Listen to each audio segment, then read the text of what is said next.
नमस्ते प्यारे भाइयों, कैसे हो आप? तबीयत ठीक है तुम्हारी? तो जितने भी रेलवे वाले बच्चे हैं, बिल्कुल दोबारा से जिंदा हो जाइए, क्योंकि रेलवे के दरिंदों को याद आ गया है कि एनटीपीसी का पेपर जो थोड़ा सा कराया था, अब वो दोबारा करवाना है पूरा। तो 13 जून से railway NTPC under graduate level CBT 1 की परीक्षाएं फिर से शुरू हैं, जिसमें गणित के 30 सवाल आएंगे और अच्छे खासे लेवल के आएंगे प्यारे बच्चों। और आपको पता है, रेलवे का कोई भी पेपर हो, हमेशा मैं बच्चों को उसके एग्जाम पेपर सॉल्व करवाता हूं, जिससे पेपर में डायरेक्टली सवाल आपको दिखते हैं, सेम टू सेम फंसते हैं। मैं पेपर पहले आउट कर देता हूं कि हम रेलवे के पैटर्न को क्रैक कर चुके हैं। देखिए, मैं railway NTPC under graduate level 2026 के 2 एग्जाम पेपर करवा चुका हूं, और आज हम तीसरा एग्जाम पेपर अपने इस प्यारे यूट्यूब चैनल पर सॉल्व करेंगे। रेलवे एनटीपीसी 12th लेवल के लिए गणित के तगड़े 30 सवाल। और आपको भी पता है और मेरी गारंटी है कि कई सारे क्वेश्चन सीधे सीधे डेटा चेंज करके आपको यहां पे देखने को मिल जाएंगे। ये एग्जाम पेपर तो आप लगाते ही रहो बच्चों, लेकिन मैं एक चीज आपको सजेस्ट कर रहा हूं। पता पूरा पेपर कहां से आने वाला है गणित का? ये 8 वीडियोस आपको दिख रही हैं, railway exam 2026 best question solution. इस साल अब तक रेलवे 8 पेपर करवा चुका है। ग्रुप डी का, section controller, JE, technician grade 3, ALP, paramedical, technician grade 1, NTPC graduate level है। इन सभी एग्जाम के बेस्ट बेस्ट क्वेश्चंस मैंने करा रखे। अगर किसी बच्चे ने 8 वीडियोस देख लिए हैं, इससे बाहर एक चवन्नी सवाल नहीं जा सकता, क्योंकि रेलवे के पास सवाल ही है, इन्हीं में घूम फिर के बार बार मुंह फुकाता रहता है अपना, है बच्चों। तो ये वीडियोस आप जरूर देख के जाएं प्यारे दोस्तों, क्योंकि रेलवे का मतलब है केवल previous year, no future year, only exist previous year, है कि नहीं बच्चे? और वो मैं आपको यहां पे करवा रहा हूं। तो 30 सवाल हम करेंगे। अगर आप इन 30 में से 25 से ज्यादा क्वेश्चंस खुद से ठीक कर पा रहे हो तो तैयारी बढ़िया है, ठीक है बच्चों। और भाई, रेलवे वालों के लिए तगड़ा काम कर दिया। वो कंटेंट जो पूरी दुनिया में कहीं उपलब्ध नहीं है, लाखों का माल फ्री में उपलब्ध करा दिया है। रेलवे के आज तक जितने भी साइंस के क्वेश्चन पूछे गए, स्टैटिक जीके के, जनरल अवेयरनेस के जितने भी क्वेश्चंस पूछे गए, यानी कि टोटल 20,000 क्वेश्चन ई बुक फॉर्मेट में, मोबाइल फ्रेंडली, फ्री पीडीएफ अपने टेलीग्राम चैनल पे अपलोड करा दी है। ये देखिए, ये पीडीएफ है, मस्त मस्त। आप ये पीडीएफ डाउनलोड करके पढ़ सकते हो, एक सवाल, कोई किताब खरीदने की जरूरत नहीं। और एप्लीकेशन से जाके टेस्ट भी लगा सकते हो। आप ये देख रहे हैं रेलवे जीके बूस्टर। रेलवे ने आज तक जितने भी प्यारे दोस्तों यहां पे क्वेश्चंस पूछे हैं, वो सब के सब यहां पे ऐड हो रहे हैं, ठीक बच्चों। धीरे धीरे सब ऐड हो जाएंगे टेस्ट में। और आप देखो, साइंस बूस्टर तो पूरा ही डल गया है। फिजिक्स के आज तक रेलवे में जितने भी सवाल आए, सबके सब chapter wise, step wise free upload करा दिया है। ये चीज कहीं नहीं है मेरे भाई, कोई किताब में भी इतने सवाल नहीं है, है बच्चों। 1000-2000 सवालों की किताब होती है, 8000 मैं आपको रेलवे के साइंस के पिछले 25 सालों के सारे क्वेश्चंस दे चुका हूं, और क्वेश्चन टैग के साथ है प्यारे बच्चों। फिजिक्स, केमिस्ट्री, बायोलॉजी, सब कुछ। तो आप एप्लीकेशन डाउनलोड करो और डेली 1.5 से 2 घंटा पर डे ये क्वेश्चंस जो है सेल्फ प्रैक्टिस में लगाया करो एप्लीकेशन पे, ठीक है ना बच्चों। फ्री की चीज का फायदा उठाइए। चलो, तो सॉल्व करते हैं अपना एग्जाम पेपर। आइए, पहला सवाल आपके सामने खुलता है, ठीक है प्यारे बच्चों। लाभ हानि का, 840 रुपया में एक शर्ट बेचने से किसी व्यापारी को 10% का लॉस होता है। उस शर्ट को 1540 रुपए में बेचने पर व्यापारी को X% का लाभ होगा। X का मान ज्ञात कीजिए। X यानी कि आपको लाभ बताना है। लाभ किस पे होता है बच्चों? सीपी पे, कॉस्ट प्राइस पे। कोई वस्तु कॉस्ट प्राइस से जितने परसेंट ज्यादा में बिकती है वही लाभ होता है। हमने मान लिया कि माना वस्तु का कॉस्ट प्राइस यानी कि लागत मूल्य कितना है? 100%, है कि नहीं बच्चों? पहली लाइन पढ़ो। आप एक शर्ट को 840 रुपए में बेचते हो। 840 में बेचने से 10% नुकसान हुआ। 100% पे 10% नुकसान हुआ तो शर्ट बिकी कितने में प्यारे बच्चों? 90% में। अगर उसी शर्ट को 1540 रुपए में बेचा जाए, है सचिन, 1540 रुपए में अगर ये शर्ट बेकी जाएगी तो शर्ट कितने परसेंट में बिकेगी, तो निकालना है। इतना सा सवाल है ना? या तो निकाल लीजिए, सिंपल क्या कर दो आप, इनको डिवाइड भी कर सकते हैं कि नहीं? बताओ, 0 से 0 चला जाएगा, किससे? 14 छिंग 84 और 14 से 154, 11 बार। 6 से हमारा 90, 15 बार। तो 15 गुणा 11 कितना आ गया? 100। ये 11 की 15 में क्रॉस मल्टीप्लाई हो जाएगी, 165%। यानी कि प्यारे बच्चों बताओ 100% के लागत मूल्य का सामान 165% में बिकेगा, यानी कि 65% एक्स्ट्रा में बिकेगा, तो ये क्या हो जाएगा व्यापारी को लाभ। तो यानी कि एक्स का मान कितना आ गया। इससे आसान कोई सवाल है ना, इससे आसान कोई तरीका है। 20%, 4% और 14% की 3 लगातार छूट के लगभग बराबर सिंगल छूट ज्ञात कीजिए। सक्सेसिव डिस्काउंट निकालना और आंसर लगभग में तो यहां यूनिट जी डिजिटल सम वगैरह नहीं लगाएंगे, है ना। आप इनकी फ्रैक्शन बदलोगे बड़ी बड़ी आएंगी। तो बेस्ट क्या है, फॉर्मूला। और ये रेलवे का बहुत फेवरेट सवाल है बेटा, नेट परसेंटेज डिस्काउंट निकालने का। कैसे निकालते हैं, 20, 4, 14% के जो है सिंगल इक्विवेलेंट डिस्काउंट परसेंटेज कैसे आएगा, पहले तीनों को जोड़ो। 20 + 4 24 + 14 38, ये आएगा ना। फिर माइनस 2 2 की गुणा, 20 चौक 80, 14 चौका 56 और 14 गुणा 20 280। अब बताइए 280 + 80 360, 360 + 56 416, 416 आ गया। 416 को भाग करना है किससे, 100 से। 100 से भाग करेंगे तो 4.16 प्लस फिर तीनों की गुणा, तीनों गुणा करेंगे। 14 चौका 56 दूनी 1120 आ गया। 56 गुणा 20 1120। 1120 को किससे भाग करेंगे, 10,000 से। 1120 को 10,000 से भाग करना है तो दशमलव के बाद 4 अंक आएगा 0.11, है ना।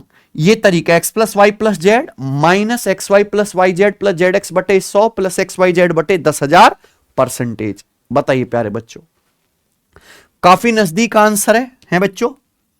अब बताओ माइनस का 0.16 और प्लस 0.112 एप्रोक्स इक्वल ही है, कट गया तो 38 - 4 क्या आएगा, यानी कि 34% के बहुत करीब आएगा, है ना। 34% के बहुत ही करीब आएगा। तो कौन सा ऑप्शन बनना चाहिए यहां पे, ज्यादा नहीं आएगा कम आएगा, ऑप्शन नंबर बी, है ना। क्योंकि माइनस का 0.16 प्लस का 0.11 यानी कि अप्रोक्स इसमें से माइनस का 0.05 भी आएगा ना, तो अप्रोक्स कौन सा बनेगा फिर, बी ऑप्शन, है ना बच्चों। तो अप्रोक्सीमेशन ही देखा करो प्यारे दोस्तों। चलिए बताइए, सवाल नंबर है तीसरा। एक टैंक को 3 पाइप PQR द्वारा एक समान प्रवाह के साथ भरा जाता है। पहले 2 पाइप P और Q एक साथ टैंक को उतने ही समय में भरते हैं जितने कि अकेला पाइप R द्वारा टैंक को भरने में लगता है। एक टैंक में 3 पाइप हैं, तीनों भरने वाले पाइप हैं PQR। P और Q एक साथ मिलकर टैंक भरने में उतना ही समय लेते हैं जितना पाइप अकेला R लेता है, यानी कि पाइप R की एफिशिएंसी P + Q की एफिशिएंसी के बराबर है। यही बात बोली गई है जी। पाइप क्यों पहले पाइप से 15 घंटे तेजी से और पाइप आर से 12 घंटे धीमी गति से टैंक भरता है, पाइप पी को टैंक भरने में कितना समय लगेगा। बहुत बढ़िया सवाल है। क्या बोला है, पाइप क्यों फिल्स the tank 15 our faster than the first. ये जो पाइप क्यों है, ये पहले पाइप से 15 आवर फास्ट है। 15 आवर फास्ट का मतलब 15 आवर कम लेता है। और ये पाइप क्यों जो है पाइप आर से 12 घंटे स्लो है। स्लो का मतलब कि पाइप क्यों पाइप आर से टंकी भरने में 12 घंटे समय ज्यादा लेता है। पूछा है पाइप पी को टैंक भरने में कितना समय लगेगा। ये एक स्पेशल सवाल है। मान लीजिए कि पाइप आर ये टैंक भरता है T घंटे में, है ना बच्चे, तो क्यों कितना समय लेता है, 12 घंटे ज्यादा, यानी कि T + 12। तो आप मुझे बताओ पाइप पी कितना समय लेगा। P अगर Q जो है P से 15 घंटे कम लेता है, इसका मतलब ये जो P है ये Q से 15 घंटे ज्यादा लेगा। पाइप P जो है उल्टा देखो, Q से 15 घंटे ज्यादा लेगा, यानी कि T + 12 से 15 ज्यादा, कितना आएगा, T + 27। भाई T + 27 में से 15 घटाएंगे तो ही तो T + 12 आएगा। कोई दिक्कत है नहीं। देखो ये पाइप आर का यहां कोई मतलब ही नहीं है, केवल आपको कंफ्यूज करने के लिए दिया था। 2 पाइप पी और क्यू, पी T + 27 घंटे लेता है, क्यू T + 12 घंटे लेता है। दोनों पाइप मिलकर भरते हैं T घंटे में। तो T का मान क्या होगा, डायरेक्ट शॉर्टकट है ना इस सवाल का। तो T की वैल्यू क्या आएगी, डायरेक्ट ट्रिक है, √ 27 × 12। 27 × 12 कितना आ गया प्यारे बच्चों, 324। 324 का √ 18 घंटे। अगर सवाल में पूछा होता कि पाइप आर या पी और क्यू मिलकर टंकी कितने समय में भरेंगे, आंसर आ जाएगा 18 घंटे। लेकिन पूछा है पाइप पी को टैंक भरने में कितना समय लगेगा, तो पी कितना समय लेगा टैंक भरने में, टी के लो 18 आ गई। 18 + 27 यानी कि 45 घंटे में पाइपी पूरा टैंक भर सकता है। तो ये आंसर आ जाएगा सवाल का बी ऑप्शन, ठीक है ना। T+27 है तो 27 से बड़ा ही आना था, है ना बच्चों। चलिए अगला सवाल करेंगे, चौथा क्वेश्चन। यदि a+1/a बराबर 6 है तो a² +1/a² का मान ज्ञात कीजिए। बनाओ बच्चों, ऐसे आसान सवाल भी तो आते हैं पेपर में। अगर a+1/a 6 है तो a² +1/a² कितना आएगा, k² - 2, सीधा फॉर्मूला है। तो 6 का स्क्वायर 36 - 2, आंसर क्या आ गया 34। अगला सवाल, एक सोफे का अंकित मूल्य यानी कि मार्क प्राइस 331 रुपए है, जो लागत मूल्य से 41% अधिक है। सोफे का मार्क प्राइस लागत मूल्य यानी कि कॉस्ट प्राइस से 41% ज्यादा, यानी कि 41% क्या मार्कअप, ये मार्कअप हुआ ना। लाभ प्रतिशत 22% है, प्रॉफिट 22% है। तो आपसे पूछा डिस्काउंट परसेंटेज ज्ञात कीजिए और आंसर बताना है अप्रोक्स में। रेलवे हमेशा अप्रोक्स में चलता है बेटे, है बच्चों। देखो परसेंटेज में बताना है तो इसकी कोई जरूरत नहीं है हमें, है ना। डेटा बहुत आसान है, फॉर्मूले से भी हो जाएगा, 100 मान के भी हो जाएगा। 100 मान के बताता हूं बेस्ट तरीका, कि एक सोफे का मार्क प्राइस कॉस्ट प्राइस से 41% ज्यादा है, यानी कि सोफे का अगर कॉस्ट प्राइस 100 है तो मार्क प्राइस कितना है 41% ज्यादा, यानी कि 141, है ना। अब आप क्या करोगे, मार्क प्राइस पर डिस्काउंट दोगे। डिस्काउंट देके जब आप सामान को बेचते हो तो प्रॉफिट होता है कितना, सीपी 100 है, 100 पे अगर 22% का प्रॉफिट होगा तो सामान बिकेगा कितना में, 100 से 22 ज्यादा 122 में बिकेगा। 141 के मार्क प्राइस का सामान 122 में बिकेगा, तो कितना जो डिस्काउंट देंगे आप, 19 का डिस्काउंट हो गया कितने के सामान पर, 141 के सामान पर। परसेंटेज में कितना गुणा 100% आ गया। तो ये आपका डिस्काउंट परसेंटेज है, कि डिस्काउंट हमेशा किस पे दिया जाता है, मार्क प्राइस पर। तो 1900 बटे 141, तो 141 से कम 141 जाएगा, कितना बचेगा फिर आपका 49, 490। तो कितना जाएगा फिर 141, 3 बार चला जाएगा, 141 तिया चला जाएगा, यानी कि 13 पॉइंट समथिंग आएगा। तो ये दोनों आंसर नहीं है, आंसर या तो पहला ऑप्शन है या सी, है ना। तो 141 से 141 बचा 490, है ना। तो फिर 141 तिया जाएगा कितना 423, तो 490 में से 423 घटाएंगे कितना बचा 67, 67 दशमलव लगा के 0 बढ़ा लेंगे तो 141 कितनी बार चला जाएगा फिर ये 4 बार, है ना। तो 13.4 समथिंग कौन सा आंसर आएगा, पहला वाला नहीं आएगा, है ना बच्चों। तो ऐसे करने हैं आपको, बताइए। निशी 21 किलोमीटर पर आवर की स्पीड से एक शॉपिंग मॉल जाती है और 77 किलोमीटर पर आवर की स्पीड से वापस आती है। पूरी यात्रा के लिए उसकी औसत गति किलोमीटर प्रति घंटे में क्या है। एक जगह से दूसरी जगह जाना, फिर सेम जो है लौट के आना। तो एवरेज स्पीड कैसे निकालते हैं, 2s1 upon s1 plus s2। गई 21 की स्पीड से, आई 77 की स्पीड से, एवरेज स्पीड कितनी आएगी 2 गुणा 21 गुणा 77 अपॉन 21 प्लस यानी कि 98, ठीक है। 77 में 11 जरूर बचेगा, तो आंसर क्या आ जाएगा 11 का मल्टीपल है कि नहीं। अगर इसको हम देखें भी तो 7 या 21, 7 से 98 कितनी बार 14 है भाई। 7 से 77 11 और 7 दूनी 2 से हमारा 2 कट गया, तो क्या आ गया 11 तिया 33। 2s1 s2 upon s1 plus s2 concept लगा दिए, बताएंगे। 7वां सवाल, A credit card payment that will settle a bill of for 250 mixtures at 1014 रुपए पर mixture with successive discount of 30% and 15% with a further discount of 20% on the card payment is। बहुत बढ़िया, बताइए बच्चों क्या आंसर है इस सवाल को करने का है। सुनिएगा, सवाल में आपसे पूछा है, आप बताओ हम क्रेडिट कार्ड से पेमेंट करना चाहते हैं तो कितना अमाउंट हमें पे करना पड़ेगा एक बिल को सेटल करने के लिए। हमें मिक्सर खरीदने, कितने मिक्सर खरीदने सचिन 250 मिक्सर खरीदने। एक मिक्सर कितने का है 1000, अगर एक मिक्सर 1014 रुपए का है तो 250 मिक्सर कितने के होंगे 250 गुणा 1014 रुपए, इतने रुपए का बिल आएगा। लेकिन आपको क्या मिलेगा इस पे डिस्काउंट। पहले कितना डिस्काउंट मिलेगा 30%, 30% डिस्काउंट मिलेगा तो कीमत कितनी रह जाएगी घट के 70%, यानी कि 7/10। फिर कितना डिस्काउंट मिलेगा 15%, 15% यानी कि 3/20, तो कीमत कितनी रह जाएगी घट के 17/20। क्रेडिट कार्ड से आप पेमेंट कर रहे हो तो क्रेडिट कार्ड से पेमेंट करने पे और फर्दर डिस्काउंट मिलता है, कितना 20%, 20% यानी कि 1/5, 1 में से 1/5 घटाएंगे, कीमत कितनी रह जाएगी घट के 4/। ये आ गया बच्चों, कोई दिक्कत?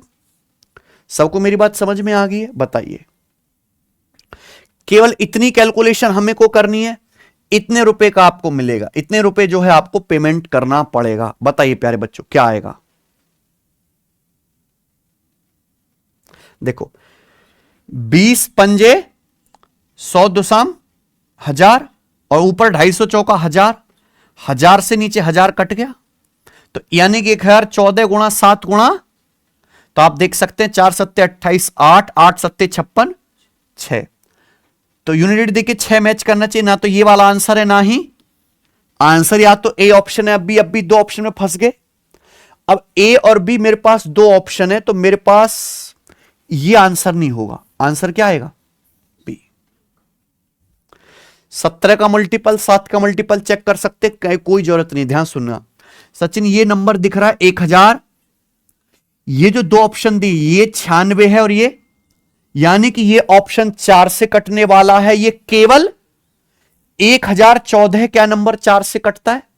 1014 में लास्ट के अंक 14 हैं, ये नंबर केवल 2 से कटता है। तो ये जो मल्टीप्लिकेशन है, मल्टीप्लिकेशन केवल 2 से कटने वाला आएगा, ना कि चूंकि नंबर 4 से कट रहा है इसलिए आंसर नहीं है, केवल 2 से कटने वाला ऑप्शन ये है कि नहीं बच्चे? तो ऐसे सोचा करो, यही तो तरीके सिखाने हमें आपको। अंजलि को 7,000 रुपए लागत वाले एक शर्ट पर कितना मूल्य अंकित करना चाहिए ताकि 35% और 30% की क्रमिक छूट देने के बाद अंजलि को 17% का लाभ हो? समझे ना बच्चों?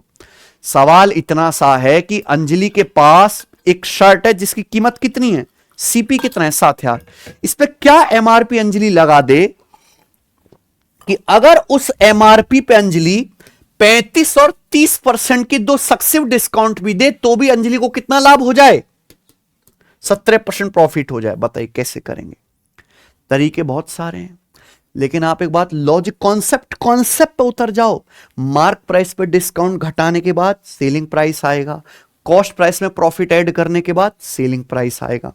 सवाल में क्या पूछा? शर्ट पे कितना मार्क प्राइस रखना चाहिए, मार्क प्राइस आपसे पूछा। अब मार्क प्राइस पे कितना डिस्काउंट दे रहे हो? पहले 35%। 35% क्या होता है? 7/20। 7/20 डिस्काउंट दोगे, 1 में से 7/20 घटाओ, कितनी कीमत रह जाएगी? 13/20।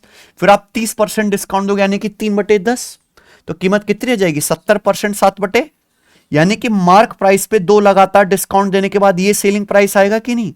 जबकि सेलिंग प्राइस क्या होना चाहिए? शर्ट का लागत है 7,000, 7,000 की शर्ट पे 17% लाभ होना चाहिए, तो शर्ट बिकनी कितने में चाहिए? 100% पर अगर 17% लाभ होगा तो शर्ट बिकनी चाहिए 7,000 के 117% में। ये भी शर्ट का सेलिंग प्राइस है, ये भी क्या होना चाहिए? दुनिया का कोई भी सवाल आए हमेशा इस तरीके से सॉल्व हो जाएगा, है कि नहीं सचिन? आप देखना परसेंटेज से यहां 2 जीरो खत्म, 7 से तो हमारा 70 खुद ही कट लिया जी 10 बार, और 13 निम्मा तो आ गया 200, और ये कितना 90, कितना आ गया 200 गुणा 90 कर लेंगे 18,000, तो कितना एमआरपी रखना चाहिए? 18,000 रुपए आंसर है। कौन सा ऑप्शन? पहला वाला, ठीक है ना?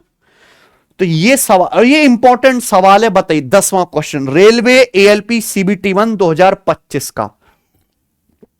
करिए। एक समबाहु त्रिभुज के भीतर स्थित एक बिंदु से उसकी भुजाओं पर लंब रेखाएं खींची जाती हैं। इन लंबों की लंबाई क्रम से 5, 6 और 7 सेंटीमीटर है। त्रिभुज का एरिया ज्ञात कीजिए। बहुत से बच्चों को इस सवाल के पीछे का कॉन्सेप्ट ही नहीं पता, और जब तक कॉन्सेप्ट नहीं पता ये सवाल हिलेगा नहीं। मान लीजिए एक समबाहु त्रिभुज है, ये इक्विलेटरल ट्रायंगल है, तीनों साइड बराबर। इसके अंदर मान लीजिए कोई पॉइंट पी है, पॉइंट पी से तीनों साइड पर क्या डालेंगे सचिन? परपेंडिकुलर। परपेंडिकुलर डालेंगे तीनों भुजाओं पर, और आपको इनकी लंबाई बताएगी। इनकी लंबाई मान लीजिए ABC बताई गई है। तो अगर किसी भी समबाहु त्रिभुज के अंदर किसी बिंदु से तीनों भुजाओं पर परपेंडिकुलर या लंब डाले जाएं, उनकी तीनों की लंबाई बताई गई है। तो त्रिभुज का एरिया क्षेत्रफल निकालने का डायरेक्ट शॉर्टकट है 1/√3 a प्लस बी प्लस सी का होल स्क्वायर। क्या है बच्चों, ये फॉर्मूला भी पूछा गया, सेम रेलवे के पेपर में फॉर्मूला भी पूछेगा। आप बताओ, ये जब सवाल एएलपी में आ सकता है तो आपके पेपर में आने से कोई रोक रहा है इसे? कोई नहीं। पता होना चाहिए। 90% बच्चों को ये कंसेप्ट ही नहीं पता और फिर कहते हैं सिलेक्शन क्यों नहीं होता। होगा कैसे? गणित और रीजनिंग में 100% स्कोर करना पड़ेगा, उसके बिना नौकरी लगेगी नहीं। कट ऑफ देख रही कहां जा रही है। तो देखो √3 वाला आंसर आएगा, ये आंसर तो है नहीं, है कि नहीं? या तो आंसर ए है या वैल्यू रख दो यहां पे। लंब रेखाएं खींची जाती त्रिभुज के अंदर, समबाहु त्रिभुज के अंदर बिंदु से, इनकी लंबाई है 5 6 7। एबीसी की वैल्यू दे रखी ना, ये 5 6 7। तो ए प्लस बी प्लस सी क्या 5 + 6 11 + 7 5 18। 5 + 6 11 + 7 18 का स्क्वायर 324। ये आ गया आंसर। 324 को √3 से भाग देंगे क्या आएगा? 108 थी, 324 होता है 108 √3, 105 नहीं आएगा। 324 मतलब 108 या 324, 108 √3 आ जाएगा। बढ़िया सवाल करेंगे जी। ये बताओ, सवाल नंबर स्टूडेंट आपके सामने बनाइए। A train overtake two person walking along a railway track. The first person walks at 10.8 km/h. Second person walks at 21.6 km/h. The train takes 15 seconds and 20 seconds respectively to completely pass them. What the speed of train if both person are walking in same direction as train? बहुत बढ़िया और बहुत ज्यादा railway के paper में आया और सवाल है। मान लीजिए कि ये एक ट्रेन है सचिन, ये ट्रेन की क्या पूछे स्पीड, हमने मान ली कि माइनस ट्रेन की स्पीड s km/h है। ये ट्रेन दो पर्सन को ओवरटेक करती है। सवाल में बोला गया कि दोनों पर्सन जो है ट्रेन की ही सेम डायरेक्शन में चल रहे हैं, है ना। एक ट्रेन जो है दो आदमी को ओवरटेक करती है। पहला आदमी 10.8 km/h की स्पीड से चल रहा है और दूसरा 21.6 km/h की स्पीड से चल रहा है। ट्रेन पहले आदमी को 15 सेकंड में, दूसरे को 20 सेकंड में पार करते हैं। दोनों आदमी ट्रेन की ही दिशा में चल रहे हैं, सेम डायरेक्शन में चल रहे हैं। तो रेलगाड़ी की चाल कितनी है, ये सवाल है। कोई दिक्कत? कैसे करेंगे प्यारे बच्चों बताओ। मैंने मान लिया कि माना रेलगाड़ी की स्पीड s km/h है, तो क्या निकालना है क्वेश्चन सॉल्व करने के लिए? s का मान निकालना है। बताइए, कॉन्सेप्ट ये कि जब भी कोई रेलगाड़ी किसी पर्सन को पार करते सचिन, कितनी डिस्टेंस जाती है रेलगाड़ी? खुद की लंबाई जाती है प्यारे बच्चों, है ना। हालांकि ये 10.8 और 21.6 9 से कटने वाले हैं, तो आंसर भी 9 से कटने वाला ही आना चाहिए। या तो सी होगा या डी। सॉल्व कर लेते हैं। अच्छा, जब रेलगाड़ी पहले पर्सन को पार करते कितनी डिस्टेंस जाएगी? खुद की लंबाई। डिस्टेंस बराबर रिलेटिव स्पीड गुणा टाइम। सेम डायरेक्शन है, ट्रेन और आदमी सेम डायरेक्शन में चल रहे हैं, तो रिलेटिव स्पीड s1 - s2। रेलगाड़ी की स्पीड s है, आदमी की 10.8 है। भाई रेलगाड़ी की स्पीड ज्यादा होगी तभी तो रेलगाड़ी पहले आदमी को क्रॉस करके जाएगी, तो s की वैल्यू ज्यादा है दोनों आदमियों की स्पीड से। ये आगे रिलेटिव स्पीड गुणा टाइम। कितने टाइम में पार करती है रेलगाड़ी पहले आदमी को? 15 सेकंड में। ये रेलगाड़ी की लंबाई आ गई। ऐसी रेलगाड़ी s की स्पीड से चले, दूसरे पर्सन को पार करती है जो 21.6 km/h की चाल से चल रहा है, कितने सेकंड में? 20 सेकंड में। तो ये भी रेलगाड़ी की लंबाई, ये भी रेलगाड़ी की लंबाई क्या होना चाहिए? बराबर। यहां पे कंफ्यूज बिल्कुल मत होना, स्पीड km/h में है, टाइम सेकंड में। दोनों तरफ से अगर आप km/h को मीटर/सेकंड में भी बदलोगे तो कट जाएगा। यूनिट दोनों तरफ सेम ही है, अलग अलग है पर यूनिट दोनों तरफ लेफ्ट साइड की राइट साइड की सेम है, तो कोई कन्वर्जन की जरूरत नहीं है। सॉल्व कर लेंगे। 5 तिया 15, 5 चौक, यहां 4s और यहां डिफरेंस कितना है? s आ गया। 4 की 21.6 में गुणा करेंगे, 84 और 2.4 86.4, इधर आ जाएगा 86.4 और ये कितना है? 10.8 का ये 32.4 आ गया। क्या कर देंगे? माइनस कर देंगे, तो कितना आ गया? क्योंकि ये जब इधर आएगा तो पॉजिटिव हो जाएगा, ये -10.8 गुणा 3 रहेगा, तो कितना आ गया?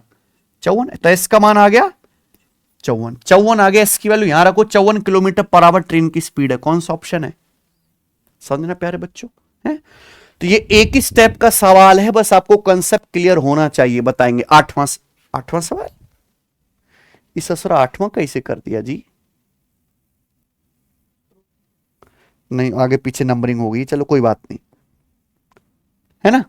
चलो, एक दुकानदार किसी वस्तु पर x रुपए अंकित करता है और अंकित मूल्य पर 63% छूट देता है। छूट के बाद 25% वेट लगाकर वस्तु को 481 रुपए में बेचता है। x का मान कितना है? ठीक है बच्चों, सिंपल सवाल, एक ऐसे सीधा खर्र होने वाला सवाल है। एक दुकानदार किसी वस्तु पर x रुपए जो है एमआरपी लगाता है सचिन, फिर एमआरपी पे 63%, 100% पे 63% डिस्काउंट दोगे तो कीमत कितनी हो जाएगी? 37%, यानी कि 37/100 ये रहेगी डिस्काउंट देने के बाद कीमत। अब ये डिस्काउंटेड प्राइस पे दुकानदार 25% वेट लगाता है, वेट यानी कि टैक्स, 1/4 टैक्स लगाता है, यानी कि कीमत 25% बढ़ा देगा। 25% बढ़ाने का मतलब कीमत 4 से 5 हो जाएगी, 5/4 गुना, और फाइनली बेचा कितने में? 481 में बेचा। तो this should be equal, solve करके x का मान निकालना था, बस निकालिए। 37 एकम 37 तिया खत्म, 5 से हमारा 100, 5 से 100 20 बार, तो 20 चौक 80, 13 गुणा 80 कितना आ गया? 1040 रुपए। तो यानी कि वस्तु का x का मान कितना आ गया? 1000 एमआरपी। कोई दिक्कत? चलिए ये बताइए, यदि एक्स स्क्वायर प्लस 1/x² 123 है तो x माइनस 1/x की पॉस का संभावित मान ज्ञात कीजिए, है ना। नंबरिंग आगे पीछे हो गई, सवाल सारे हुए। आप देखिए, पावर 2 से पावर 1 में आना है, लेकिन प्लस से माइनस में, तो इसकी हम आपको ट्रिक पढ़ा चुके हैं कि क्या करेंगे, 2 घटा के अंडर रूट ले लेंगे। ये ना बच्चों, अगर प्लस से माइनस में आना है, ये 2 घटा के अंडर रूट लेंगे और ये क्या आएगा? प्लस माइनस में आंसर आएगा। लेकिन यहां पे बोला है एक पॉसिबल वैल्यू, तो यानी कि एग्जामिनर ने ऑप्शन में क्या दिया? केवल पॉजिटिव वैल्यू दिए, तो पॉजिटिव ही लेंगे। 123 - 2 121 का under root, answer plus minus 11 है, लेकिन केवल पॉजिटिव वैल्यू दिए तो पॉजिटिव ही आप बता देंगे 11, ये बताएंगे। सवाल नंबर 13, 2 रेलगाड़ियां 100 और 140 किलोमीटर पर आवर की चाल से अपोजिट डायरेक्शन में चल रही हैं। एक रेलगाड़ी की लंबाई 490 मीटर है, उन्हें एक दूसरे को पार करने में 22 सेकंड का समय लगता है। दूसरी रेलगाड़ी की लंबाई मीटर में ज्ञात कीजिए दशमलव के 2 स्थान तक। ठीक है बच्चों, 2 रेलगाड़ी अपोजिट डायरेक्शन में चल रही हैं, चाहे 2 रेलगाड़ी सेम डायरेक्शन हो चाहे अपोजिट, एक दूसरे को पार करने में कितनी डिस्टेंस जाएंगी? दोनों की लंबाई का सम। डिस्टेंस बराबर कॉन्सेप्ट एक ही लगता है, रिलेटिव स्पीड गुणा टाइम। एक रेलगाड़ी की लंबाई 490 मीटर दी है, दूसरी रेलगाड़ी की लंबाई हमने मान ली कि L मीटर है, तो ये आगे डिस्टेंस एक दूसरे को पार करने में, डिस्टेंस बराबर रिलेटिव स्पीड। क्योंकि विपरीत दिशा में दोनों रेलगाड़ी चल रही है तो रिलेटिव स्पीड क्या आएगी? दोनों का सम S1 + S2। 100 + 140 क्या आ गया? 240। किलोमीटर पर आवर है, मीटर पर सेकंड में बदलने के लिए 5/18 से गुणा, यह आ गया मीटर पर सेकंड में। एक दूसरे को पार करने में कितना टाइम लेती हैं? 22 सेकंड, तो 22 से गुणा कर देंगे। ये डायरेक्ट दूसरी ट्रेन की लंबाई किस में आएगी? अब मीटर में, क्योंकि सब कुछ आपने स्पीड मीटर पर सेकंड में बदल ली, टाइम सेकंड में है बच्चों। यही कटेगा और तो कटेगा नहीं। यहां पे 6 चौक और 6 तिया 18, तो कितना आ गया ऊपर? 22 पंजे 110 चौका कितना आ गया? 4400। 4400/3 - 490, ये सवाल का आंसर है। बताओ कौन सा ऑप्शन होगा? देखो ये आंसर तो आएंगे ही नहीं कभी, ना तो ये आएगा ना ये आएगा, क्योंकि जब 3 से भाग देते हैं या तो पूरा भाग होगा, या आएगा 1/3 0.3333, या 2/3 अगर बच गया तो 0.666, या तो 0.333 आएगा, या 0.666 या 0.67, ये तो आएगा ही नहीं ना कभी। 4400 को अगर 3 से भाग दे तो लगभग कितना आएगा? एक बार बताओ, 4200 होता, 3 से भाग करके आ जाता 1400, 200/3 क्या आएगा? 66.66, यानी कि कितना आ गया? 1466.66, ये आ गया ना, और -490, यानी कि 500 घटा लो तो 976 पॉइंट आएगा ना। क्या आंसर है? ठीक है ना बच्चों, ये ना सचिन। चलिए अगला सवाल, अगला क्वेश्चन करो प्यारे बच्चों। यह देखते हुए कि 137 की पावर 0.42 बराबर x, 137 की पावर 0.62 बराबर y, x एंड x की पावर z बराबर y की पावर 4, तो z का मान किसके करीब है? रेलवे एसआई का सवाल है। देखिए सवाल में क्या दिया है यहां पे, x की पावर z बराबर y की पावर 4। हमें x की वैल्यू भी पता है ये, और हमें y की वैल्यू पता है, तो हम क्या करेंगे, x और y का मान रख देंगे, और तो कोई रास्ता नहीं है ना। x की जगह हम रखेंगे 137 की पावर 0.42, उसकी भी होल पावर z करेंगे तो पावर की आपस में क्या हो जाएगी, मल्टीप्लाई। y की जगह हम रखेंगे 137 की पावर 0.62, और उसकी भी पावर 4 चढ़ाएंगे तो पावर की क्या हो जाएगी, आपस में गुणा। तो ये इक्वल कर दे, मैंने केवल यहां पे x और y की क्या रख दी, वैल्यू। आप देखो दोनों ही तरफ से लेफ्ट और राइट साइड में बेस क्या है, अगर बेस सेम है प्यारे बच्चों तो यहां पावर भी क्या बननी चाहिए, बराबर बननी चाहिए। तो z का मान क्या आएगा, 0.62 गुणा 4 बटे 0.42, ये बनना चाहिए कि नहीं सचिन। तो डेसिमल है यहां से हट गया, 2 दूनी 4, और ये कितना 21, और तो कुछ आ गए, ये भाग होगा नहीं, तो 62 दूनी 124 बटे 21 आएगा प्यारे बच्चों जेड की वैल्यू, यानी कि 21 पंजे 105, 5 पॉइंट समथिंग आएगा। कुछ गड़बड़ कर दी हमने, 0.62 2 से काटेंगे, 2 दूनी 4, 2 छिक्का 12, और नीचे है हमारा 21। तो यहां ऑप्शन में गड़बड़ है प्यारे बच्चों, क्या आंसर आना चाहिए, 5 पॉइंट समथिंग आएगा ना, 21 6 126 होता है, यानी कि 6 के करीब आएगा, तो इसके ऑप्शन आप ठीक कर लीजिएगा, अप्रोक्स 6 आंसर आएगा, ऑप्शन इसके रॉन्ग है, ठीक है ना बच्चों। चलिए 6 के करीब आएगा आंसर, करेंगे। सवाल नंबर आपके सामने अगला 15। एबीसी मिलकर एक काम को 36 दिन में पूरा कर सकते हैं, बी और सी मिलकर उसी काम को 48 दिन में पूरा कर सकते हैं। B is 75% more efficient than A, B की एफिशिएंसी ए से 75% ज्यादा है। ए बी सी मिलकर 15 दिन तक काम करते हैं, बचे काम को बी अकेला कितने दिन में पूरा, बचे काम को बी अकेला कितने दिन में पूरा करेगा। अगर ये क्वेश्चन सॉल्व करना है तो हमें बी की क्या निकालनी पड़ेगी, एफिशिएंसी, बिना उसके नहीं होगा सवाल। अब बताइए सवाल में क्या क्या दे रखा, लिख लो। सवाल एलसीएम के भी हो सकता है, बिना एलसीएम के भी हो सकता है। चलो ये देखते हैं, ए बी और सी मिलकर सचिन ये काम कितने दिन में पूरा कर सकते हैं, 36 दिन में। दूसरी लाइन में दे रखा है बी और सी मिलकर उसी काम को 48 दिन में पूरा कर सकते, तो यहां से तो ए की एफिशिएंसी आएगी, है ना, कोई बात नहीं। 36 और 48 का एलसीएम, एलसीएम वाला तरीका बता देता हूं। 36 और 48 का एलसीएम कितना है सचिन, 144 का है टोटल वर्क, 36 48 का एलसीएम मान लिया हमने। तो ए प्लस बी प्लस सी की एफिशिएंसी, बी प्लस सी की 144 बटे 48 3।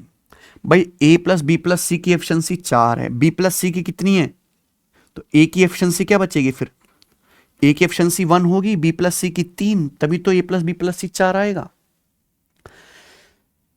अच्छा सवाल में देखो ये आसान हो गया, फिर तो सवाल में बोला है बी की एफिशिएंसी ए से 75% ज्यादा है। अगर ए की 1 है तो 1 से 75% ज्यादा क्या आएगा, 1 से 75% ज्यादा है। बी की एफिशिएंसी कितनी आएगी, 75% का मतलब होता है 3/4, तो 1 से 3/4 ज्यादा, यानी कि बी की एफिशिएंसी कितनी आ गई फिर, बी अगर ए की एफिशिएंसी 1 है तो 1 को आप 75% यानी कि 3/4 ज्यादा करेंगे तो बी की एफिशिएंसी 7/4 आएगी। जो मर्जी आपसे वो सवाल पूछ ले, है ना। बोला एबीसी मिलकर 15 दिन तक काम करते हैं। भाई एबीसी की एफिशिएंसी कितनी है, 15 दिन में कितना काम करेंगे। अगर एबीसी तीनों लोग मिलकर एक दिन में 4 कुर्सी बनाते हैं, 15 दिन में कितना काम करेंगे, 60। तो बचा काम कितना, 144 में 60 हो गया, तो बचा काम 84। इस बचे हुए काम को अगर अकेला बी करेगा तो कितनी एफिशिएंसी से करेगा, 7/4 एफिशिएंसी से बी को काम करने में कितना समय लगेगा, 7 से 84, 12 बार 12 चौक 48 दिन। तो सवाल का आंसर है 48 दिन, ऑप्शन नंबर, बढ़िया सवाल है, ठीक है ना। चलिए करो। भाग के प्रश्न में भाजक भागफल का 10 गुना और शेषफल का 6 गुना है, शेषफल 25 है, तो भाज्य क्या होगा। आया है ऐसा सवाल बहुत रेलवे में है बच्चों, बताइए। ये सब बैच में हम रटवा देते बालकों को इतना करवा करवा के। इन ए डिवीजन सम, देखो भाग ऐसे दिया जाता है, सवाल है कि भाग के एक सवाल में divisor is 10 times the quotient and 6 times the remainder. दो बात कही गई हैं और दोनों ही किसके बारे में कही गई हैं? डिवीजर, भाजक के बारे में, कि भाजक जो है वो भागफल का 10 गुना है और शेष फल का 6 गुना है। दो बातें दोनों ही यहां पर भाजक के बारे में कही गई हैं। शेषफल यानी कि रिमाइंडर आपका 25। आप बताओ, रिमाइंडर अगर 25 है तो क्या बोला गया है कि जो डिवीजर है वो रिमाइंडर का 6 गुना है। रिमाइंडर है 25, 25 का 6 गुना कितना आ गया? 150 आपका डिवीजर आ गया। अब हमें क्या चाहिए? अगर हम सवाल में पूछा है भाज्य यानी कि डिविडेंड ये निकालना है, तो हमें क्या चाहिए क्वेश्चन सॉल्व करने के लिए? है ना, भागफल चाहिए हमें, भागफल चाहिए, क्वोशंट। अब बोलो, सवाल में पहली अंक में बोला था कि डिवीजर जो है वो क्या है? डिवीजर जो क्वोशंट का, यानी कि क्वोशंट कितना आएगा? 15 आएगा कि नहीं? ये 15 होना चाहिए। 15 का 10 गुना करूंगा तभी तो 150 आएगा। कोई दिक्कत? तब तो आपको निकालना है भाज्य। भाज्य बराबर भाजक गुणा भागफल प्लस, है ना, यानी कि 150 गुणा 15 प्लस 25 ही आ जाएगा प्यारे बच्चों। तो क्या आ गया? 2275 इस सवाल का आंसर है ऑप्शन नंबर। कोई दिक्कत? 2250 प्लस 25। आइए अगला सवाल, सवाल number 17। The area of 3 adjacent faces of a solid cuboid are 108 centimetre square, 60 centimetre square and 45 centimetre square. What is the volume of cuboid? समझे? क्यूबॉइड आप समझते हैं? जैसे मान लीजिए ये हमारी किताब है रेलवे गणित संपूर्ण मंथन, है आपके पास, मंगाई, कर रहे हो प्रैक्टिस, क्या ही करते हो तुम। ये किताब है, ये घनाभ है, इसका एक कोना पकड़ लो, कोई भी कोने पे जो 3 रेक्टेंगल मिल रहे हैं, ये वाला और ये नीचे वाला, ये क्या है? आसन्न फलक, एडजेसेंट फेसेस। अगर इनके एरिया दिए हुए हैं तो यहां पे प्यारे बच्चों एक घनाकार नहीं होगा, घनाभाकार होगा। क्या होगा? घनाभाकार, है ना, गड़बड़ कर रखी है हिंदी में। तो घनाभाकार, इसका वॉल्यूम क्या आएगा? रूट एक्स वाई जेड, इनकी गुणा करके रूट लेना पड़ेगा। रूट 108 गुणा 60 गुणा 45 से वॉल्यूम आ जाएगा प्यारे बच्चों। आंसर एग्जैक्ट आ रहा है तो एक ही ऑप्शन हो सकता है।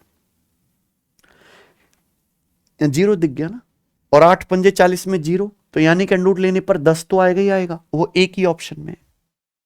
पूरा करने की कोई जरूरत नहीं, ऐसी करा करो कि जो भी आंसर आएगा उसमें 10 तो आएगा ही आएगा, है कि नहीं बच्चे? चलो अगला, ठीक है। देखो, अगर बात ऊपर से जा रही है इसका मतलब तैयारी है, टूटी फूटी है भाई। रेलवे का फॉर्म भर देना काफी नहीं है, 3000 वैकेंसियों के लिए 63 लाख फॉर्म है रेलवे एनटीपीसी में। आप सोच रहे हो कितनी बड़ी बात है, हैं?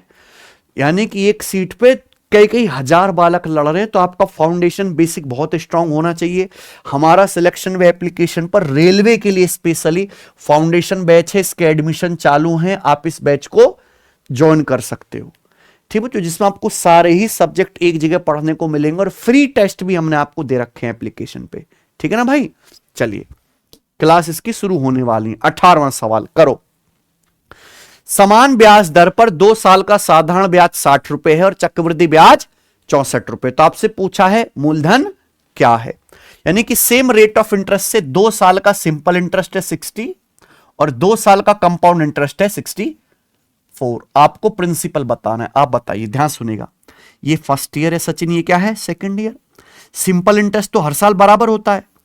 अगर 2 साल का सिंपल इंटरेस्ट 60 रुपए तो पहले साल का भी 30 होगा और दूसरे साल का भी 30 होगा। 2 साल का कंपाउंड इंटरेस्ट 64 है। कंपाउंड इंटरेस्ट सिंपल इंटरेस्ट से कितना ज्यादा है? 4। कोई दिक्कत? ये 4 रुपए जो ब्याज है ये ब्याज पर ब्याज है कि नहीं? यानी कि इसी 30 रुपए पर आपको 4 रुपए ब्याज मिला होगा कि नहीं?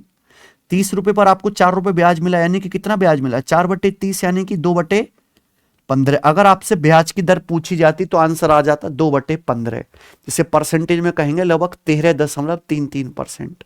लेकिन आपसे क्या पूछा है? प्रिंसिपल। भाई फर्स्ट ईयर में तो केवल प्रिंसिपल पर ही ब्याज मिलता है, तो फर्स्ट ईयर में प्रिंसिपल पर आपको कितना ब्याज मिला होगा? 2/15। और ब्याज मिला कितना है फर्स्ट ईयर में? 30, यानी कि प्रिंसिपल कितना आ गया? भाई प्रिंसिपल का 2/15 ही प्यारे बच्चों क्या है आपका? तो प्रिंसिपल आ जाएगा 2 से 30, आपका 15 बार कट गया, 15 गुणा 15 200, बात खत्म, 225। चलिए 295 मीटर और 215 मीटर लंबी दो ट्रेन विपरीत दिशा में चल रही हैं। पहली ट्रेन 61 किलोमीटर पर आवर और दूसरी 47 किलोमीटर पर आवर की चाल से चल रही है। ठीक है, उन्हें एक दूसरे को पार करने में कितना समय लगेगा यार? ऐसा सवाल अभी हुआ भी है, कंसेप्ट तो हो गया ना। दो ट्रेन अगर विपरीत दिशा में चल रही हैं तो एक दूसरे को पार करने में कितना टाइम लगेगा? टाइम बराबर डिस्टेंस बटे रिलेटिव। दो ट्रेन अगर अपोजिट डायरेक्शन में चलें तो कितनी डिस्टेंस जाएंगी? दोनों की लंबाई का सम, L1 प्लस, तो 295 मीटर प्लस 215 मीटर कितना आएगा सचिन? ये आ जाएगा यहां पे 400 नहीं 510 हो गया ना, 510 मीटर। 510 में शकल देख के आंसर आ गया, 510 का बच्चा एक ही है।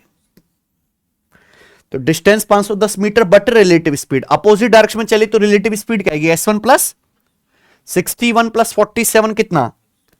Relative speed 108 kilometre per hour. Metre per second में बदलने के लिए 5/18 से गुणा कर देंगे, आ गया। और सीधा आंसर किस में आएगा? ये सेकंड में। तो 18 छिक्का 6 पंजे 30, इससे डिवाइड करेंगे, जीरो कट जाएगा, 51/3 कितना आ गया? 17 सेकंड। आंसर खत्म। आगे चलेंगे। एक आयत का विकर्ण रूट 89 सेंटीमीटर है, इसका क्षेत्रफल 40 सेंटीमीटर स्क्वायर है। आयत का परिमाप ज्ञात कीजिए। ये आयत होता है प्यारे बच्चों, और ये चीज है आयत का डायगोनल, है ना।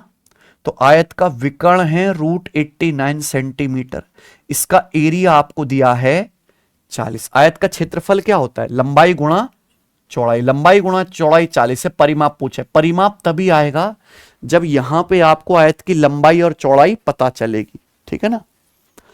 आंसर यहां पे बिल्कुल ठीक ठीक आपको दे रखे हैं इंटीजर, यानी कि लंबाई चौड़ाई की वैल्यू भी इंटीजर हो सकती है बच्चों? बताओ 89 40 कैसे आएगा? किन दो संख्याओं की गुणा करके 40 आ सकता है? वो कि एरिया 40 सेंटीमीटर स्क्वायर है। 40 आएगा 10 और 4 या 8 पंजे 40 पे ठीक बैठ रहा है। 8 पंजे, अगर लंबाई 8 है चौड़ाई 5 है तो आप मुझे बताओ हैं सचिन ये डायगोनल कितना बनेगा? अंडर रूट 8 का स्क्वायर प्लस 5 का स्क्वायर, 64 प्लस 25 हो गया ना रूट 89। सेटिस्फाई कर गया, यानी कि लंबाई 8 चौड़ाई 5 है। तो सवाल कैसे करना है? ये हिट एंड ट्रायल्स, ये पेपर का आया हुआ सवाल है एज इट इज। तो पेरीमीटर क्या आएगा? पेरीमीटर होता है ट्वाइस ऑफ लंबाई प्लस, तो 8 प्लस 5 13 का दुगुना, यानी कि 26 सेंटीमीटर आंसर है। चलिए अगला सवाल करेंगे 21वां। करें, बनाओ। दो पाइप ए और बी एक टंकी को 30 मिनट और 45 मिनट में भर सकते हैं, जबकि तीसरा पाइप सी टंकी को 24 मिनट में खाली कर सकता है। पाइप ए और बी को एक साथ खोला जाता है, 6 मिनट बाद पाइप सी को भी खोल दिया जाता है। टंकी को भरने में कुल कितना समय लगेगा? बढ़िया सवाल। देखो तीनों पाइप खोल दिए ना, एलसीएम ले लेते हैं बच्चे। यहां पे यह ए बी और सी, तीन पाइप है, सी खाली करने वाला है। पाइप ए टंकी 30 मिनट में भर सकता है, बी 45 मिनट में भर सकता है, सी जो है पूरी टंकी 24 मिनट में खाली कर सकता है। तो 30, 45 और 24 का एलसीएम हम मान लेते हैं। टंकी कैपेसिटी क्या है सचिन? 30 और 45 का 90 है, 90 24 से नहीं कटेगा तो कितना आ जाएगा फिर यहां पे? 180 भी नहीं कटेगा, 360। क्या आ गया? हमने मान ली कि माना टंकी कैपेसिटी 360 है, तो पाइप ए की एफिशिएंसी कितनी आएगी? 360 बटे 30 12, बी की कितनी आएगी? 360 बटे 45 8, सी की आएगी 360 बटे 24 यानी कि 15, माइनस का आएगा लेकिन, है ना।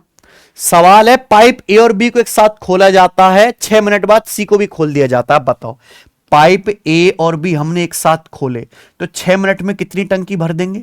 पाइप ए और बी 1 मिनट में भरते हैं मेरे भाई, 12 प्लस 8 20। पाइप ए और बी 1 मिनट में 20 यूनिट टंकी भरते हैं, तो 6 मिनट में कितनी टंकी भरेंगे? 6 से गुणा, यानी कि 120 यूनिट टंकी भर देंगे। 360 में से 120 यूनिट टंकी पाइप ए और बी ने भर दी, तो कितनी टंकी और भरनी है? अभी 240 यूनिट टंकी भरने के लिए बाकी है। लेकिन 6 मिनट बाद हमने क्या किया? पाइप सी को भी चालू कर दिया। अब तीनों पाइप टंकी भरेंगे, कितनी एफिशिएंसी से भरेंगे? 12 प्लस 8 20 माइनस 15 5 एफिशिएंसी से। तीनों पाइप मिलकर बची हुई 240 यूनिट टंकी भरेंगे 5 एफिशिएंसी से। तो कितने समय में भरेंगे? 48 मिनट में। तो बची हुई टंकी को भरने में 48 मिनट लगेगा। 48 मिनट जल्दबाजी में आंसर मत लगा देना। पूछा टंकी को भरने में कुल कितना समय लगेगा। भाई पहले 6 मिनट तो पाइप ए और बी खोले थे ना हमने, है ना, फिर 48 मिनट तीनों पाइपों को लगा मिलकर भरने में, तो पूरी टंकी भरी है 6 + 48 यानी कि 54 मिनट आंसर। बढ़िया सवाल है, बताएंगे। 22वां करो।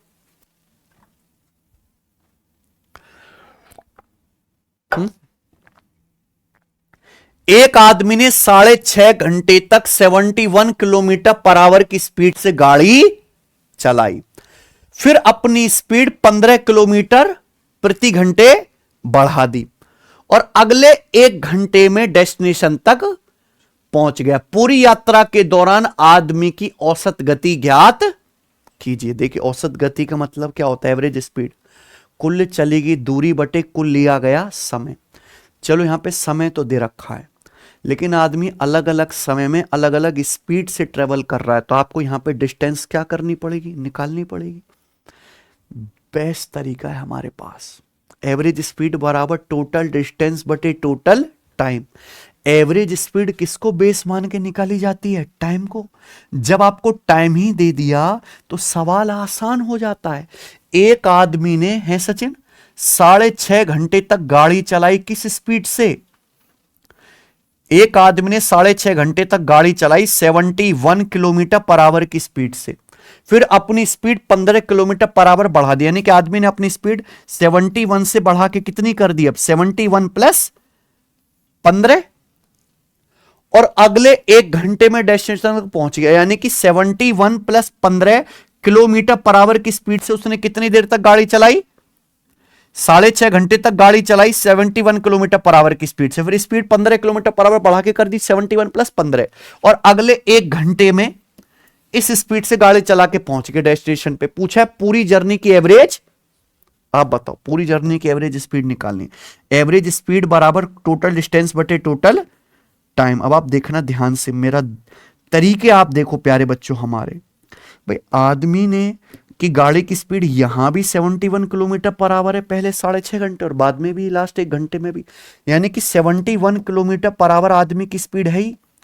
आदमी ने 1 घंटे तक 15 किलोमीटर पर आवर की स्पीड से एक्स्ट्रा गाड़ी चलाई है, यानी कि 15 किलोमीटर एक्स्ट्रा जाएगा, है ना। केक कटेगा तो समय बटेगा, इसको टोटल टाइम में डिवाइड करेंगे। टोटल टाइम कितना है सचिन, 6.5 + 1 7.5 में इसको डिवाइड कर देंगे तो कितना आ जाएगा, 2, तो 71 + 2 आ गया 73 किलोमीटर पर आवर। ये आंसर है ऑप्शन नंबर ए। देखो ये आंसर तो, ये वाले दो तो कभी संभव ही नहीं थे, क्योंकि यहां 71 है, यहां 71 से ज्यादा स्पीड है, तो एवरेज स्पीड भी 71 इनके बीच में ही आएगी, 71 से ज्यादा है। दो ही ऑप्शन पॉसिबल थे, है ना बच्चों।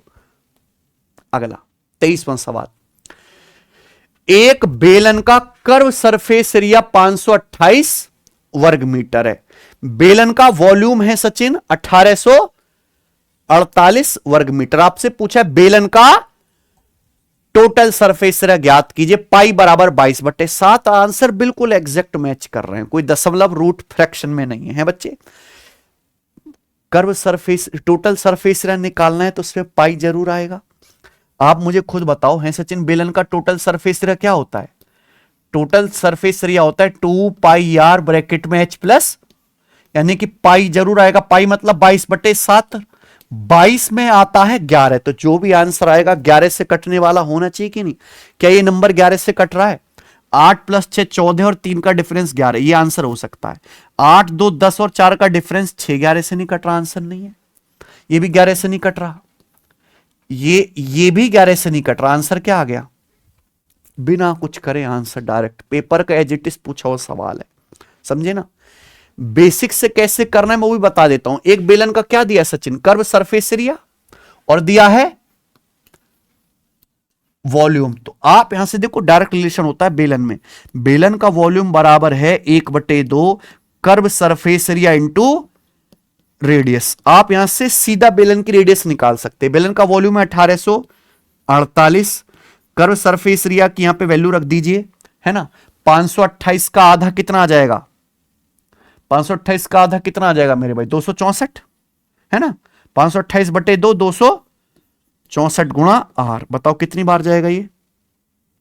7 बार। है ना। रेडियस कितनी आएगी सचिन? 7 सेंटीमीटर। ठीक है, आपको क्या निकालना है? बेलन का टोटल सरफेस एरिया। तो टोटल सरफेस एरिया निकालने के लिए आपको फॉर्मूला भी लगाने की जरूरत नहीं। आप बताओ बेलन का कर्व सरफेस एरिया कितना दिया? 500। अगर मैं इसी में 2 सर्कल का एरिया जोड़ दूं, जैसे भैया ये बेलन है ना, ये चीज क्या है? Curve surface area. Curve surface area में ये नीचे वाले सर्कल और ऊपर वाले सर्कल का एरिया जोड़ दूं, आ गया बेलन का total surface area. Curve surface area मुझे पता है, मुझे केवल 2 सर्कल के एरिया जोड़ना है। हर सर्कल की रेडियस क्या है? 7। अगर किसी सर्कल की रेडियस 7 है तो उसका एरिया क्या होता है? 100। तो 2 सर्कल का एरिया क्या होगा? 154 का डबल। ये आप ऐड कर दीजिए, डायरेक्ट आपका टोटल सरफेस एरिया आ गया। हाइट निकालने की कोई भी जरूरत नहीं है। ये स्मार्ट तरीका है, सॉल्व भी अगर करना हो तो। समझे ना बच्चों?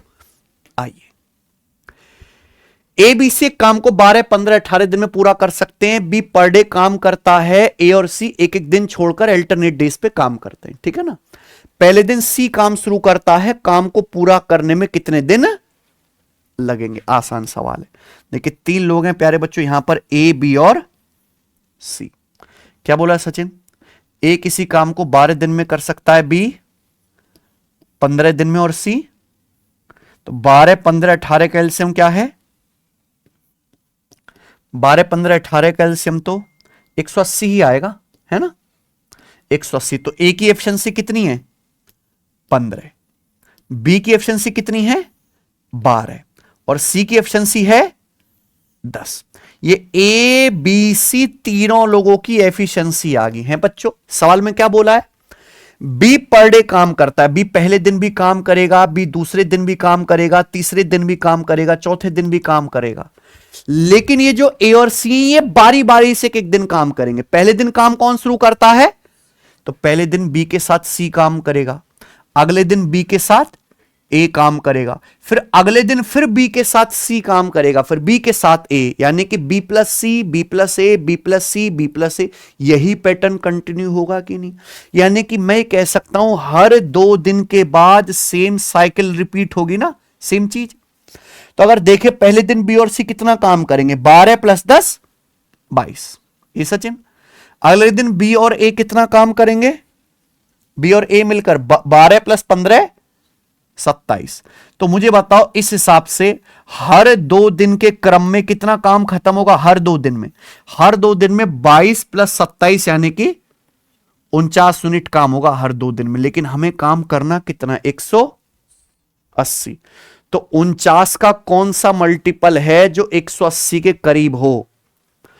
49 × 147, 49 चौका 196, यानी कि 4 गुना। अगर मैं दोनों तरफ 4 से गुणा कर दूं तो मुझे बताइए 8 दिन में कितना काम होगा? 8 दिन में काम होगा 49 चौका 196 यूनिट। 8 दिन में 196 कुर्सी बन जाएंगे। लेकिन कुर्सी बनाने कितनी है? 180। हमें तो 180 काम ही करना है, यानी कि हमें 16 यूनिट काम कम करना है। तो हम क्या करेंगे भाई? जिस आदमी ने सबसे लास्ट में काम किया होगा उससे बोल दो भाई ठहर जा, 16 कुर्सी फालतू बनाने की जरूरत नहीं, काम ज्यादा हो जाएगा। तो हम लास्ट वाले पर्सन से 16 कुर्सी कम बनवाएंगे। लास्ट में किसने काम किया होगा? बी और ए ने। काम शुरू बी प्लस सी कर रहा है तो एंड कौन करेगा? बी प्लस ए। हर 2 दिन के बाद काम बी प्लस सी शुरू करेगा, एंड कौन करेगा? बी प्लस ए। बी प्लस ए एक दिन में 27 कुर्सी बनाते हैं। तो 16 कुर्सी बनाने में बी और ए को कितना समय लगेगा? 16 कुर्सी बनाने में 16/27 दिन। यानी कि काम जो है प्यारे बच्चों 180 कुर्सी बनाने का 8 दिन से भी 16/27 दिन कम में ही हो जाएगा, है सचिन। यानी कि काम कितने दिन में होगा? 7 और 27 - 16 11। ये आएगा ना, 7 से ही 11 बड़े सवाल है, समझ में है बच्चों। चलो आगे चलते हैं। आरपीएफ एसआई 2024 का क्वेश्चन है। Bhanu cover 790 kilometre in a boat in 30 hours against the stream and he takes 12 hours with the stream. Then find the speed of stream. धारा की गति ज्ञात कीजिए। सवाल समझ में आ रहा है? भानु 790 किलोमीटर जाता है 30 घंटे में अगेंस्ट द स्ट्रीम, यानी कि अप स्ट्रीम। तो भानु 790 किलोमीटर जाता है अपस्ट्रीम 30 घंटे में, तो ये अपस्ट्रीम की स्पीड आ जाएगी ना, तो डिवाइड तो होगा नहीं है बच्चों, तो अप्रोक्स कर लेते हैं। 79/3 कितना आ जाएगा अप्रोक्स 26, लगभग कितना आ गई अप्रोक्स 26 किलोमीटर पर आवर। ये क्या आ गई अपस्ट्रीम की स्पीड, है कि नहीं बच्चों। और धारा के साथ डिस्टेंस जाने में कितना समय लगता है 12 घंटे, यानी कि डाउनस्ट्रीम 790 किलोमीटर जाने में 12 घंटे लगता है, तो डाउनस्ट्रीम की स्पीड क्या आ जाएगी अप्रोक्स डिस्टेंस बटे टाइम, तो 12 छिंग 72, और ये कितना 70, तो 12 छिंग यानी कि अप्रोक्स 66 किलोमीटर पर आवर आ जाएगा। तो आपसे क्या पूछा है धारा की स्पीड, धारा की स्पीड क्या होता है डी माइनस यू बटे 2, डी माइनस यू यानी कि 66 माइनस 26 बटे, तो 66 माइनस 26 कितना आ गया अप्रोक्स, यानी कि 20 किलोमीटर पर आवर के करीब आएगा। 20 के करीब को सबसे नजदीक कौन सा ऑप्शन है। तो अगर सवाल के आंसर जरूरी नहीं कि हम एग्जैक्ट निकालें, अप्रोक्स भी तो कर सकते हैं। चलिए अगला सवाल, यदि 1352 मीटर लंबी एक रेलगाड़ी किसी खंबे को 169 सेकंड में पार करती है, तो रेलगाड़ी द्वारा 256 मीटर लंबे प्लेटफॉर्म को पार करने में लिया गया समय ज्ञात कीजिए। आंसर बताना है सेकंड में, ठीक है बच्चों। एक रेलगाड़ी की लंबाई दे रखी 1352 मीटर, खंबे को पार करती है 169 सेकंड में, ठीक है ना। यही रेलगाड़ी अगर 256 मीटर लंबे प्लेटफॉर्म को पार करे तो कितना समय लेगी, ये सवाल है सचिन। अब ध्यान सुनिएगा, जब भी कोई रेलगाड़ी किसी प्लेटफॉर्म को पार करते तो रेलगाड़ी कितनी डिस्टेंस जाएगी, खुद की लंबाई प्लस प्लेटफॉर्म की लंबाई। यानी कि मुझसे एक्चुअली में पूछा है कि इतनी डिस्टेंस जाने में रेलगाड़ी को कितना समय लगेगा, है ना। ये पूछा ना रेलगाड़ी द्वारा 256 मीटर लंबे प्लेटफॉर्म को पार करने में लिया गया समय ज्ञात कीजिए। रेलगाड़ी खुद की लंबाई जाएगी प्लस 256 मीटर। सवाल में दे रखा कि रेलगाड़ी की लंबाई है 1300, रेलगाड़ी खंबे को 69 सेकंड में 169 सेकंड में पार करती है। आप बताओ जब भी रेलगाड़ी किसी पोल को पार करेगी, रेलगाड़ी इस खंबे को पार करेगी, कितनी डिस्टेंस जाएगी, खुद की लंबाई। यानी कि रेलगाड़ी को खुद की लंबाई क्रॉस करने में समय लगता है 169 सेकंड। मुझे केवल यह पता करना है कि रेलगाड़ी को 256 मीटर जाने में और कितने सेकंड लगेंगे, बस ये पता करना है, सवाल खत्म। अब बताओ रेलगाड़ी 1352 मीटर लंबी है, खंबे को पार करने में 1352 मीटर ही रेलगाड़ी जाएगी, कितने सेकंड में 169 सेकंड में। तो रेलगाड़ी की स्पीड क्या आएगी, होगी ना डिस्टेंस बटे टाइम, 169 यानी कि 170, 70 8 136, 8 बार चला गया ना, है कि नहीं बच्चों, 8 मीटर पर सेकंड 8 बार चला गया बच्चों। देखो मैंने 170 माना, 170 8 कितना आएगा 1360, और ये कितना कम है 8, 1 8 कम है कि नहीं। तो रेलगाड़ी की स्पीड आ गई 8 मीटर पर सेकंड। 8 की स्पीड से रेलगाड़ी को 256 मीटर अगर जाना हो, 8 की स्पीड से रेलगाड़ी को कितना समय लगेगा प्यारे बच्चों, 32 सेकंड और लगेगा। तो रेलगाड़ी को प्लेटफॉर्म पार करने में 169 से 32 ज्यादा, कितना समय लगेगा मेरे प्यारे बच्चों, 201 सेकंड, है ना। तो ऐसे उड़ाने होते हैं ये वाले सवाल। आइए सवाल नंबर 27, क्वेश्चन क्या है, यदि a प्लस बी बराबर 12, ए बी बराबर 8, तो आपसे पूछा है a बटे बी प्लस बी बटा ए की न्यूमेरिकल वैल्यू क्या होगी, ना सचिन। a बटा बी प्लस बी बटा ए यानी कि एलसीएम ए बी, और ऊपर क्या आएगा a गुणा ए स्क्वायर प्लस बी स्क्वायर, ये निकालना है बेसिकली। हाँ ए बी की वैल्यू निकालने के चक्कर में नहीं पड़ना। अच्छा सवाल में ए बी तो दिया हुआ है 8, आपको क्या निकालना है, केवल ऊपर का ए स्क्वायर प्लस बी स्क्वायर। कैसे आएगा, इन दोनों की हेल्प से। ए स्क्वायर प्लस बी स्क्वायर बराबर ए प्लस बी का होल स्क्वायर माइनस 2ab। भाई ए स्क्वायर प्लस बी स्क्वायर अगर आपको निकालना है तो ए प्लस बी के होल स्क्वायर में से आप क्या करो 2ab, तो 12 का स्क्वायर 144 में से अगर आप 16 घटाएंगे तो कितना आएगा 128 बटे 8, कितना आ गया जी 16 हो गया। तो क्या आंसर है, ठीक है ना बच्चों, कोई दिक्कत। एक रेलगाड़ी 2708 मीटर और 2195 मीटर लंबी दो सुरंगों को 88 सेकंड और 76 सेकंड में पार करती है। ठीक है, रेलगाड़ी की लंबाई ज्ञात कीजिए, बताइए। बहुत बढ़िया सवाल, गजब क्वेश्चन। जब अभी मैंने कंसेप्ट समझाया कि जब भी कोई रेलगाड़ी किसी सुरंग को पार करेगी, रेलगाड़ी कितनी डिस्टेंस जाएगी? खुद की लंबाई प्लस सुरंग की लंबाई, है ना। जैसे रेलगाड़ी की लंबाई आपको निकालनी है एल, तो रेलगाड़ी पहली सुरंग जिसकी लंबाई है 2708 मीटर, तो रेलगाड़ी खुद की लंबाई प्लस 2708 मीटर डिस्टेंस जाएगी सचिन, कितने सेकंड में? 88 सेकंड में। अब रेलगाड़ी दूसरी सुरंग को पार करेगी, तो रेलगाड़ी खुद की लंबाई एल प्लस 2195 मीटर डिस्टेंस जाएगी, कितने सेकंड में?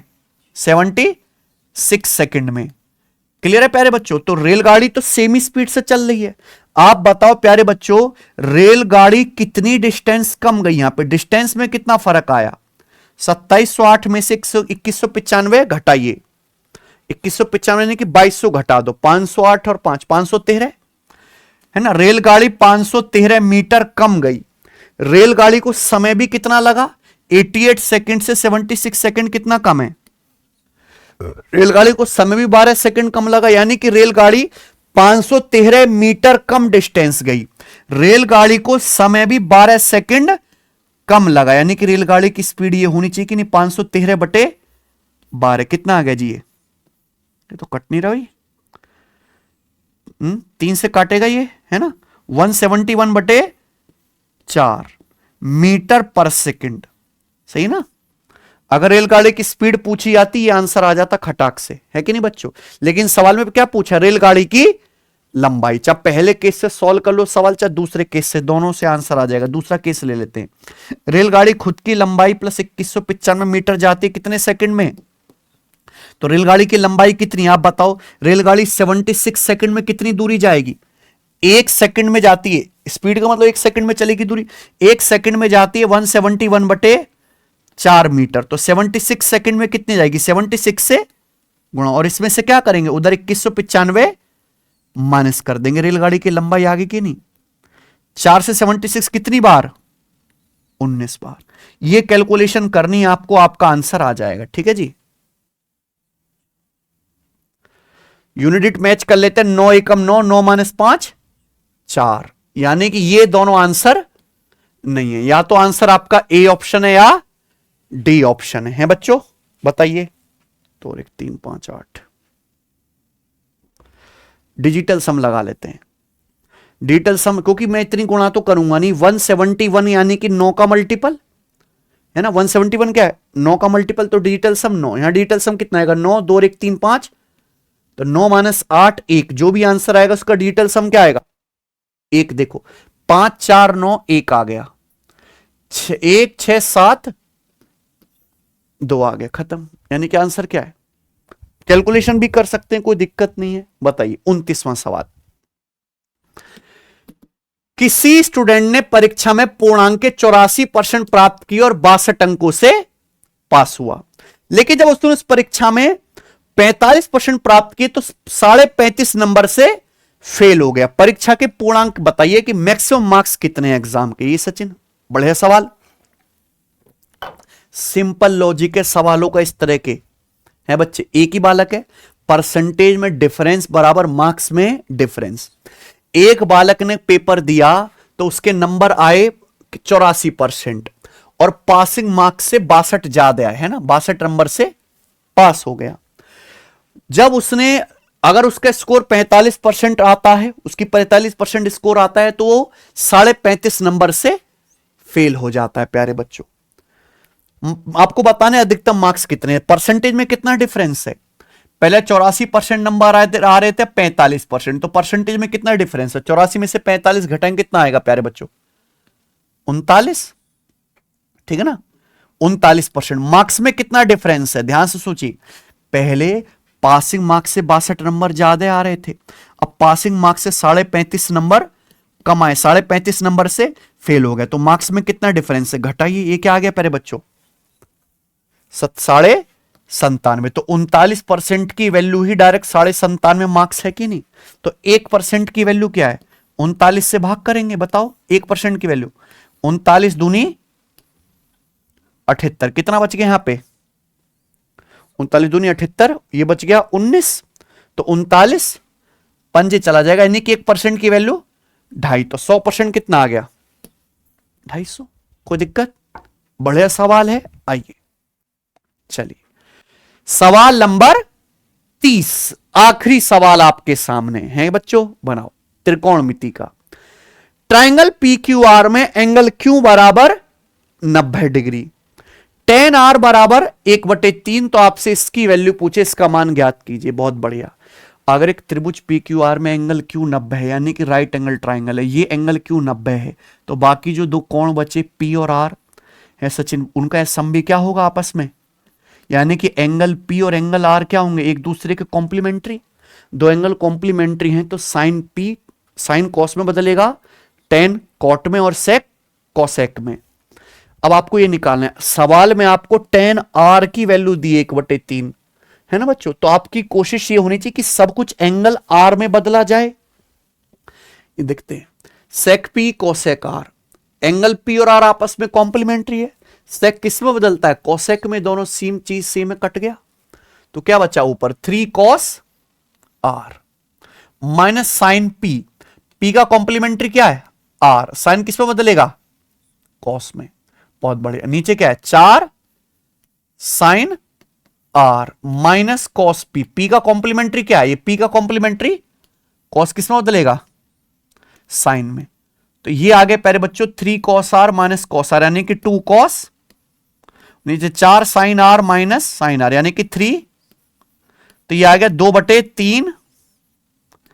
2/3 कॉट आर, और कॉट आर है कितना, बट टेन आर 1/3 है, तो टेन आर का उल्टा कॉट आर, यानी कि 3 से 3, तो आंसर क्या आ गया सवाल का 2 आंसर है। कौन सा ऑप्शन हुआ, मैच नहीं हो रहा भाई, कुछ गड़बड़ होगी क्या। ये 10r 1/3 है, 3 cos r साइन पी क्या हो जाएगा cos r, 2 cos r, और ये 3 साइन r, cos बटे साइन क्या हो गया cot, 10r 1/3 है तो 3 आएगा, 2 ही आंसर है बच्चों, है ना। सवाल में कुछ ऑप्शन में गड़बड़ है, 2 इस सवाल का करेक्ट आंसर है। ठीक, खत्म। ठीक है मेरे भाई, तो इसी के साथ रेलवे एनटीपीसी का एग्जाम पेपर समाप्त होता है ना। अच्छे मैंने आपको 30 सवाल कराए, मैं आगे और भी कराऊंगा आपके एग्जाम्स तक। ठीक है सब बच्चों, चलो एक सवाल आपके लिए होमवर्क है, इस सवाल का आंसर सब बच्चे मुझे कमेंट में करके बताएं, ठीक है ना। आपको ये क्लास कैसी लगी ये भी जरूर बताएं, क्योंकि बहुत मेहनत लगती है। ठीक है, चलिए धन्यवाद, बाय।